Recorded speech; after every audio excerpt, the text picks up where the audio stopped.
So, dahil Saturday at medyo kinati ang mga talampakan, mag-hike sa Grouse Mountain. So, simulan na. I'm in the woods. Sige lang. So, this is like 50 over 50 level. So, medyo ano rin. But this is only 2.5 kilometers na maiksi. Kaso nga lang, ang elevation niya is halos kaparehas niya yung kilometro. So, parang 1 meter per meter. So, yan. Nandyan tayo sa yan. Mga markings para malaman kung nasaan na tayo. So, I guess ito yung sa 19 ba yun? So, ipagpatuloy natin. Nakita yung foggy. Masyadong malamig na rin dito sa Vancouver. So, it's all good dahil gumagalaw, pinapawisan nga ako dyan, nagtanggal na ako ng jacket. So, tuloy-tuloy lang ang hike. Solo flight na hike ko ito. Pero hindi naman nakakatakot dahil marami naman nag-hike. So, yan, nasa kalahati na ako. So, sabihin ko malapit-lapit na, hindi pa. Malayo pa yan. So at least halfway mark, medyo nakaka-motivate ba na Pero maganda dito, may AED. Kung ikaw may sakit sa puso, may emergency. Marami yan, mga 3-4 yata yan sa trail. So talagang alagang-alaga ang trail dito.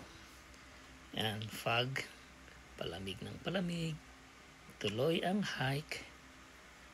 At ayun, si solo hiker na di malaman kanina, hindi sana ako tutuloy, pero parang nangati yung talampakan ko, gusto ko mag-hike, ganun.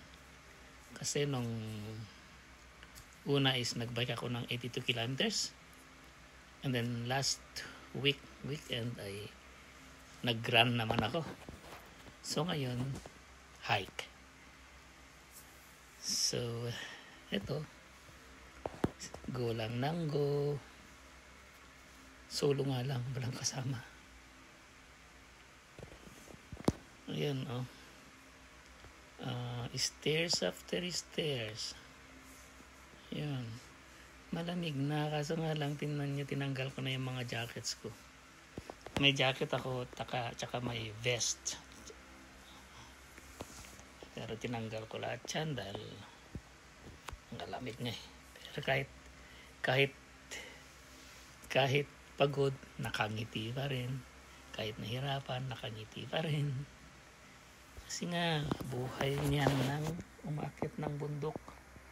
Pag kinati ang talampakan, ay talagang babangon niyan at punta yan sa bundok. Ito. Nandyan ako sa gitna. Wala akong dalang berry spray. Kung may atake sa akin, wala akong panlaban. Kita niyo naman, parang solo ko dyan. Solo hike ka nga. Pero masaya ako dahil nandyan ako sa bundok. Yan yung mga naabutan ko. Nag-hike din. Kaya hindi naman delikado dahil may kasama. So na tayo is 25 over 50. Meaning yan ang totoong kalahati niya. So malayo-layo pa nga. So masaya pa rin. 3/4 mark. So 1/4 na lang. Medyo kinat-cut ko para hindi kayo maumay na puro trail na nakikita, puro hagdan. Yan, umulan kahapon, kaya basang-basa. Hindi nga sana ako tutuloy ngayon, pero kinatinga. So yan o. Stairs after stairs. Ang maganda dito ay inialagahan nila yung mga trails. So, it's okay. Tsaka hindi ka naman mawawala. Nakita niyo yung orange doon, yun ang marking doon. Sundan lang yun. Para hindi ka mawala. Kung wala yan ay sigurado mawawala ka dahil ang daming palikuliko dyan. May nawala na dito. May nawala na 2 days na wala. Tumawag sila ng 911 yung rescue. Kasi walang ang rescue dito. Napakamahal. Sobrang mahal. So, dapat maingat ka. 40 over 50. 10 na lang. Nag-umpisa ako ng isa. Ay, tawag dito. Pagod pero masaya. Ito na, medyo okay na dito. Konti na lang yung paakyat. Malapit-lapit na ako sa dito, sa pinakadulo. Yung hindi pinaka-peak, dahil lang pinaka-peak yung view deck, which is na mamaya makikita nyo, pupuntahan ko rin. So, lakad ng lakad. Pagod na ako dito, sa totoo lang. Yun ba naman yung 2.5 kilometro ng paakyat ay 1,781 meters elevation yata. So, napakatarik. Yan, 48 over 50. Ayun na. Nakarating na nga ako sa pinakadulo. Yan ay mga gundula. Which yan ang sasakyan ko pababa mamaya. $20 lang naman pababa. Pero kung doon ka sa baba mag-umpisa, $89.95 yan yung sasakay ka dyan. Pero pag mag-hike ka at bibili ka na lang ng ticket dyan sa sa counter nila ay $20 na lang. Ayun na nga. So, yun. Bago yan eh. Dati hindi ganyan karami yung gondola. 2 lang nagsasalubungan noon. Ngayon paikot na lang yan na napakaraming napakaraming tawag dito, yung units na. Umiikot lang yan. Ikaw ang sasakay. Makikita niyo mamaya kung paano sasakay. Boss, yan. Masaya na si Taong Pudong. Yan, 50 over 50, meaning nakarating na nga talaga ako. So, dumating na. Yon ang sakyan ko mamaya.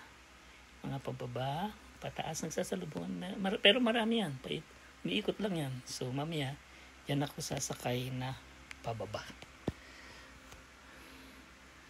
Pero bago ako bababa, ay mag-iikot-ikot muna ako dito. Nandito na lang ako, nagpagod akong umakyat. Mag-ikot ako, sasakay ako sa cable car. Pero bago yan ay may dadaanan pa ako na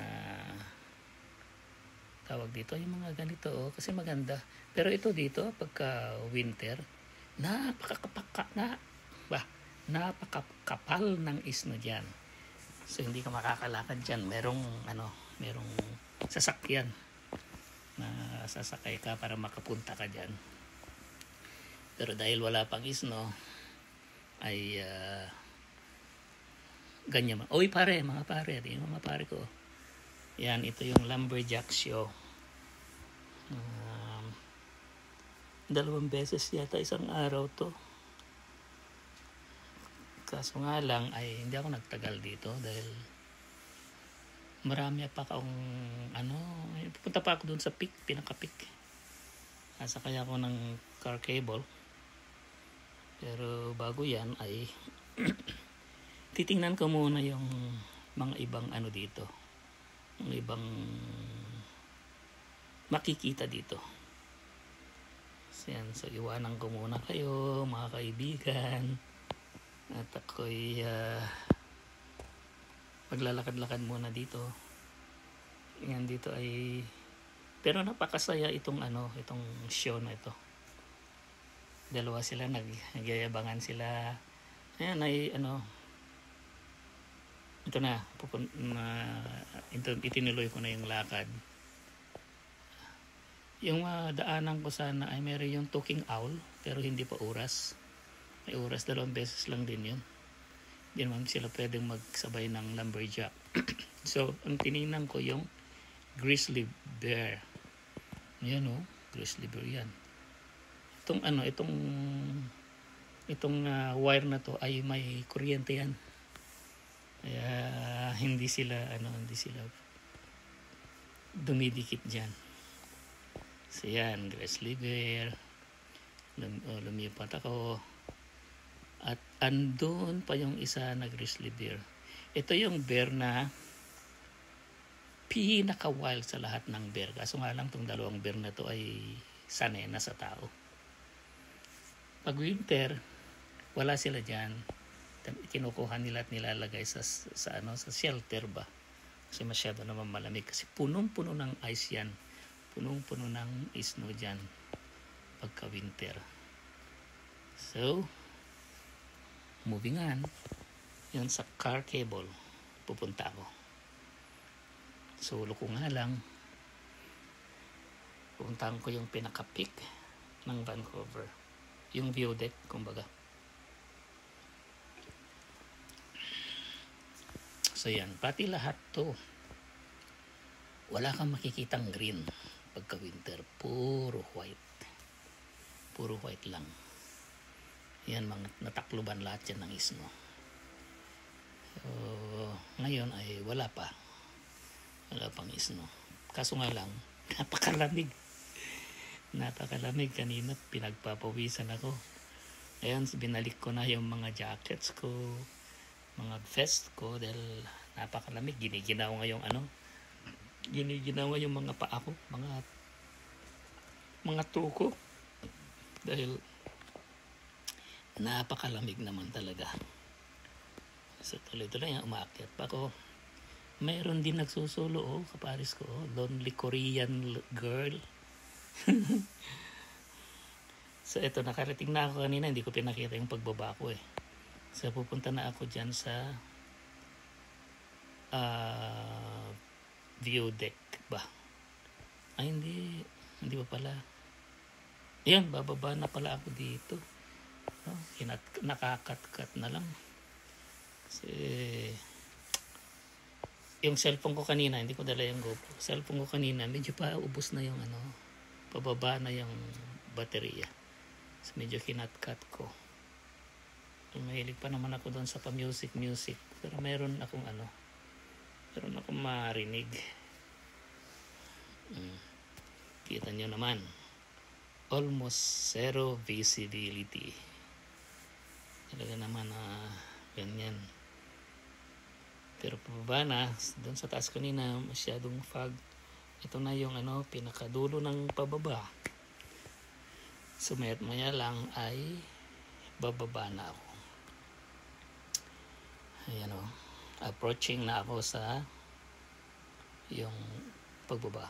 Nakababa na. At ito na yung gondola. Kinat ko na rin yon paglakad-lakad ko. At ako'y pababa na. Pupunta na ako sa car ko para uwi na. So yun.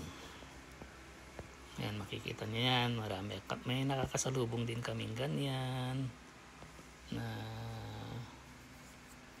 tawag dito yung sasakyan, yung bundok na yun doon sa dulo doon, yun yung sa nakikita nyo sa background, doon ako umakyat kanina. Ako, napakatarik, napakataas. Kita nyo naman sa baba. Ay kalahati na tong nalalakbay namin. Mataas talaga. Talaga mataas. Pero alam niyo naman pagkataong bundok, masaya talaga pagka umaakyat, kahit sabihin mahirap, pero masaya, napakasaya. Hindi na nga extreme ito Ayan. So Kita niyo yung yan, yung mga nakasalubong namin. Tapos doon sa baba, yan, medyo zoom in ko nga. Ayun, yung mga bahay-bahay sa baba. Mga daan-daan. At, yan, malapit na ako sa babaan ko. Yan, so we are over the parking lot na mga cars. Pero hindi ako dyan nagparking. Lalakad pa ako ng konti. So, approaching na sa paglabas. Duck ba yung tawag? Hindi magdacking. Yan. So, labas na ako. Labas na pala sila. May nakasabay ako. So, ito na. Punta ako ng parking lot. At yan na nga ang pinakadulo ng aking adventure today. Doon ako umakyat. Doon sa pinakamataas doon. Doon. Nakyat ko yan. Pero pagbaba ko ay ginamit ko na yung cable car na yan dahil